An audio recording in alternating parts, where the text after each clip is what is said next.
2 novos casos de Covid-19 e uma recuperação. É o balanço das últimas 24 horas nos Açores. A região continua com 45 casos ativos. Centro da Cáritas em Ponta Delgada está a recolher roupas, mobiliário e outros equipamentos para ajudar as famílias carenciadas. Santa Clara venceu o Marítimo por 2-0 no arranque da Primeira Liga de Futebol. Os golos foram apontados por Tiago Santana.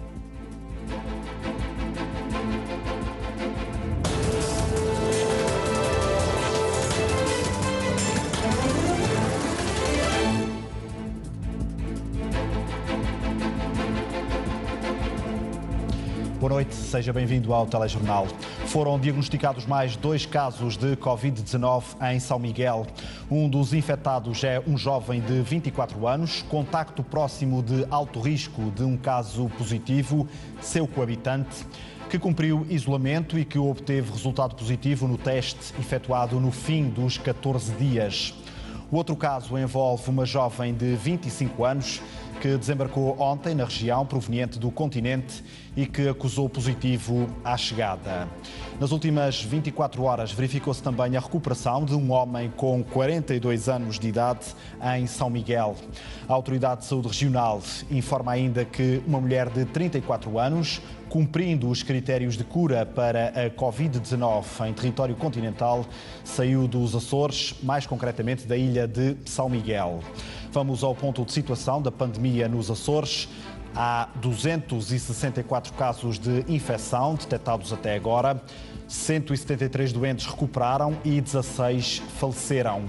Quase 400 pessoas estão em vigilância ativa.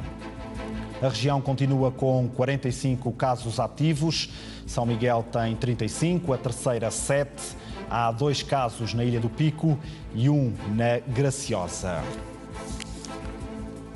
Catarina Martins diz que o BE é a verdadeira alternativa de esquerda. A coordenadora nacional do partido defende novas políticas para o país e para os Açores. No encerramento da conferência eleitoral do Bloco, António Lima criticou Tiago Lopes e anunciou a criação do Fórum Zoraida Soares.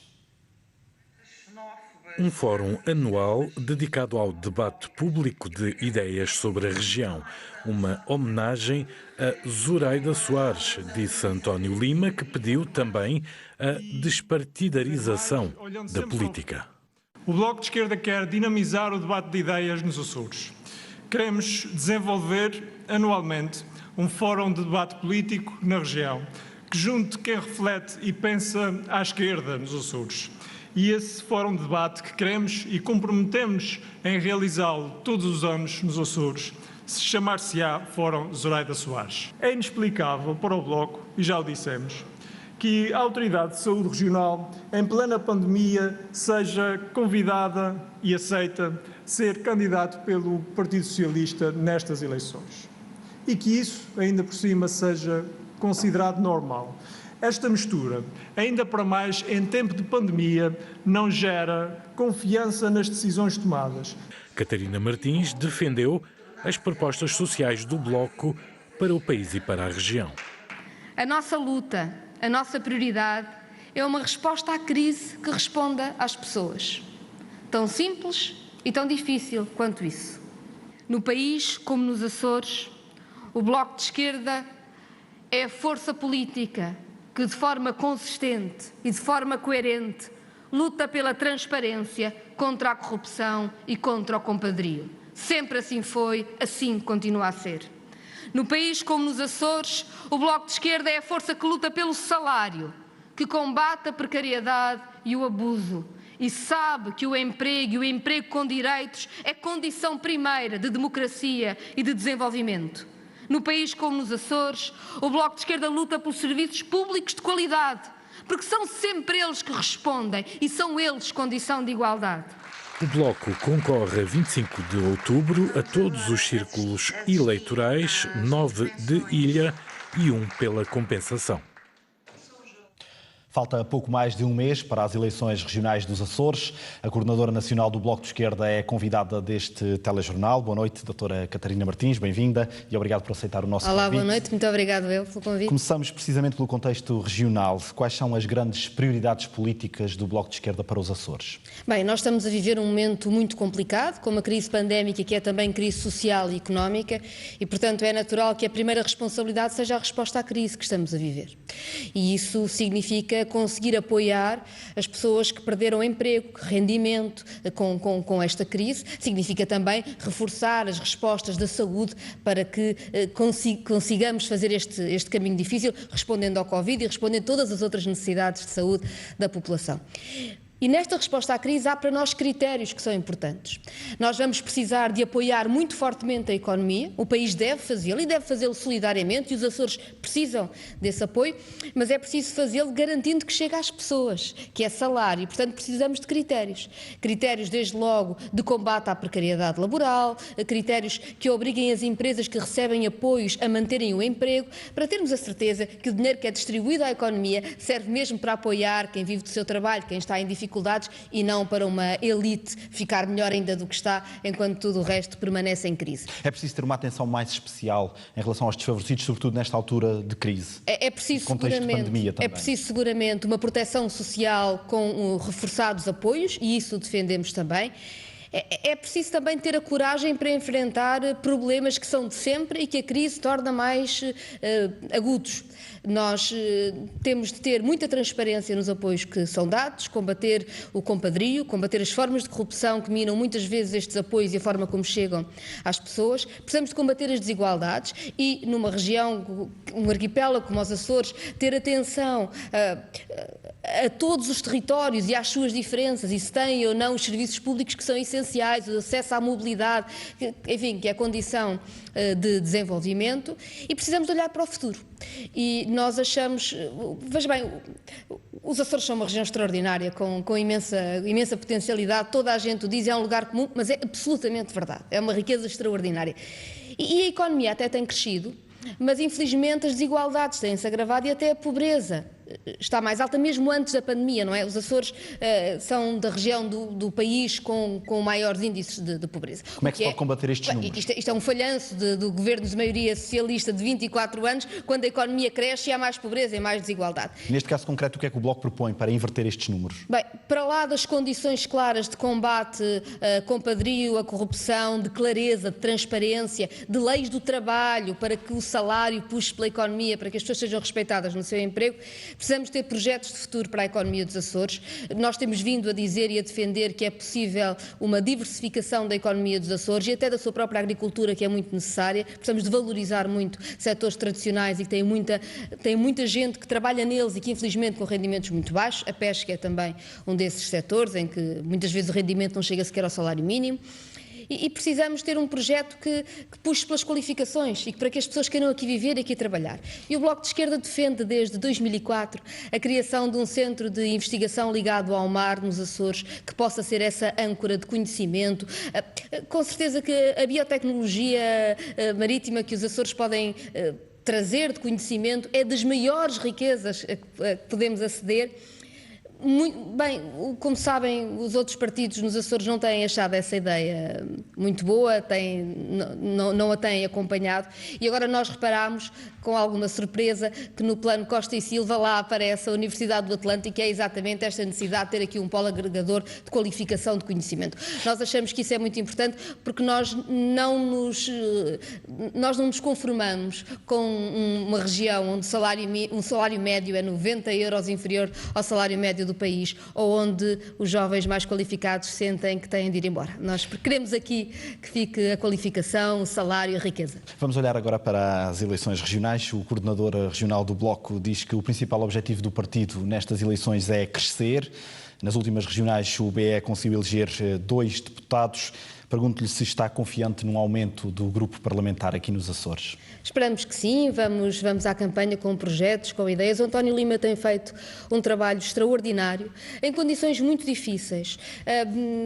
Nós temos noção de como é complicado, face a uma maioria absoluta do Partido Socialista, impor ideias. Eu lembro, por exemplo, um projeto que é extraordinariamente importante, que é obrigar as empresas que têm apoios públicos a terem pelo menos metade dos trabalhadores com vínculo efetivo, com o contrato que devem, em vez de estar precário. Foi uma lei que foi aprovada, um trabalho extraordinário feito pelo Bloco Açores e que o Governo Regional ainda não aplicou. Aliás, indo contra a lei e tem de aplicar. Mas eu julgo que este trabalho é reconhecido nas suas mais variadas áreas.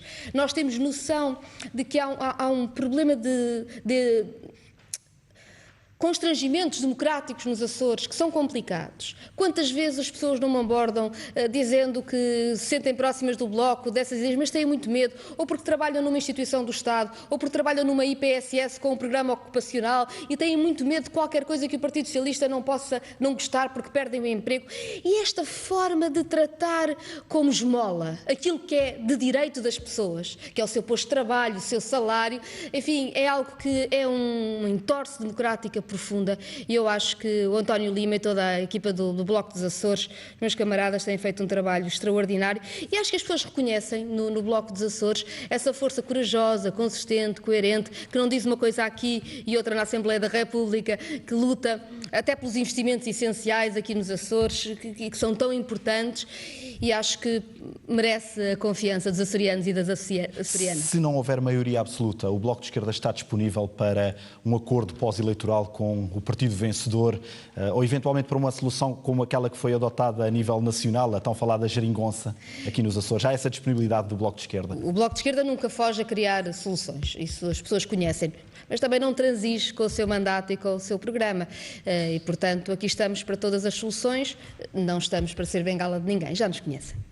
Nas últimas 3 legislaturas, aliás, o Bloco de Esquerda esteve sempre presente no Parlamento açoriano.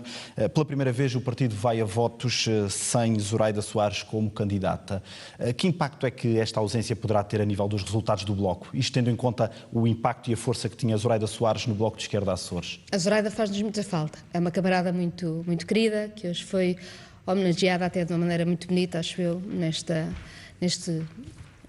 arranque de programa, com a apresentação que o António Lima fez do Fórum Zoraida Soares, acho que lhe faz justiça. Ela faz-nos seguramente muita falta, mas eu julgo que a Zoraida estará profundamente orgulhosa de ver estes homens e mulheres que dão a cara pelo Bloco nos Açores. Eu hoje estive numa conferência que tinha algumas das pessoas com quem tenho trabalhado ao longo de anos, que são muito consistentes, e também pessoas novas do Bloco e independentes que se juntam neste projeto com uma enorme consistência, com propostas muito bem elaboradas, muito bem estudadas sobre a realidade dos Açores.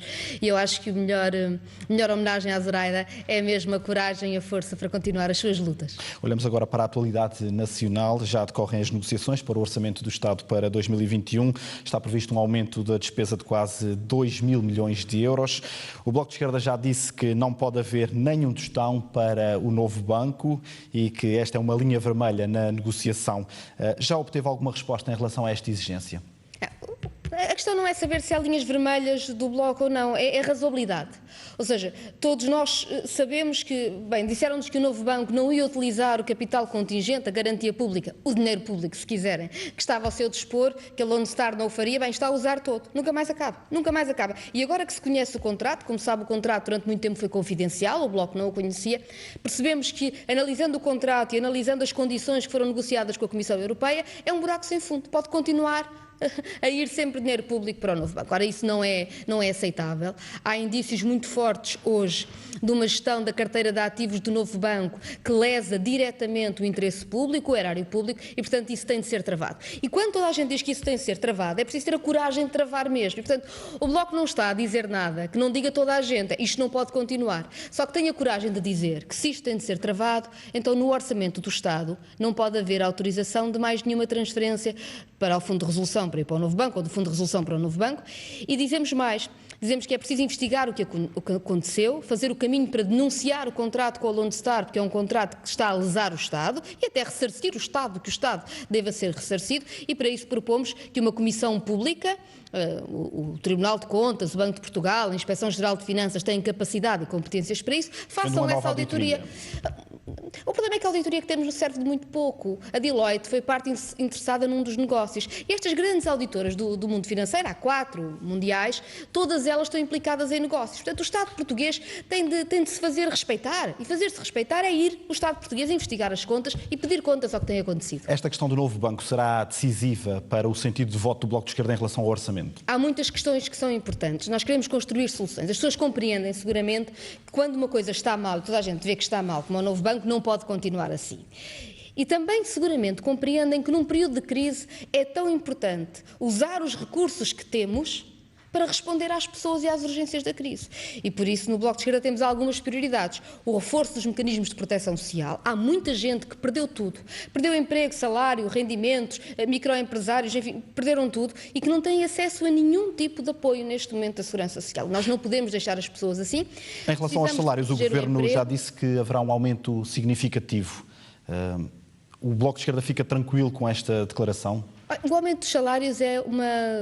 Bem, tudo tem de ser concretizado. Eu diria que o melhor início de conversa para estas coisas é sempre ver as concretizações, exatamente de que é que estamos a falar. Agora, não teria nenhum sentido abrandar o ritmo que estava previsto para o salário mínimo nacional, e que espero que o salário mínimo regional acompanhe naturalmente, até porque num momento de retração da economia mundial, a procura interna é importantíssima para a economia funcionar. Aqui nos Açores, por exemplo, há procura interna em turismo. Quando o turismo arrefece, bem que precisamos da procura interna para a economia existir. E, portanto, subir os salários é não só uma exigência de dignidade para quem trabalha, porque o salário mínimo é baixo demais, como é também o primeiro mecanismo que temos para sair da crise. E depois há as questões fundamentais, como o funcionamento dos serviços públicos, as regras para a economia, e temos estado a trabalhar em todos esses setores. No que diz respeito ao setor da saúde e à estratégia de combate à Covid-19, um relatório agora conhecido revela que o número de médicos diminuiu neste ano de pandemia. É um dado que preocupa o BE? Nós aprovámos no orçamento para 2020, ainda não sabíamos que a pandemia chegaria a Portugal, os primeiros casos surgiram já depois da aprovação final do orçamento. Nós viabilizámos o orçamento de Estado com uma garantia de reforço do Serviço Nacional de Saúde. Ainda bem que o fizemos, se não o tivéssemos feito seria dramático. Foi um reforço financeiro, mas também foi uma garantia de contratar mais gente para o Serviço Nacional de Saúde. Eram mais 8.400 profissionais em 2 anos. O que é que aconteceu? Quando vem a pandemia de Covid, as contratações não foram feitas. As que foram feitas não foi para aumentar os quadros do Serviço Nacional de Saúde, foi contratações de contratos muito curtos, 4 meses mais 4 meses, nomeadamente para enfermeiros e para assistentes operacionais, que são necessários. Agora, nós temos um problema. É que, por um lado, estes profissionais, enfermeiros e assistentes operacionais, não são precisos só 4 meses mais 4 meses. São precisos sempre, porque o Serviço Nacional de Saúde tem de responder tanto à Covid como tem de responder a tudo o resto. Quantas pessoas não estão à espera de uma consulta que estava marcada? Ou de uma cirurgia? Mesmo aqui nos Açores, quantos açorianos e açorianas não fazem viagens ao continente e estão à espera da sua consulta, da sua cirurgia que está atrasada? E depois, ainda só muito para dar esta nota, que é muito preocupante para nós, é que por uma alteração deste ano em que não foi possível entrarem os médicos internos e porque outros médicos saíram, por mais variadas razões, porque se reformaram, nós estamos em ano de Covid com menos médicos do que tínhamos o ano passado, quando precisamos de mais médicos. Ou seja, não foram implementados nenhuns mecanismos para contratar mais médicos. E isto parece-nos que é muito preocupante e é absolutamente absurdo termos aprovado um orçamento para aumentar os recursos no Serviço Nacional de Saúde e ficarmos a saber que hoje temos menos médicos do que tínhamos há um ano. Doutora Catarina Martins, obrigado por ter vindo ao telejornal da RTP Açores. Muito obrigada. Boa noite, felicidades.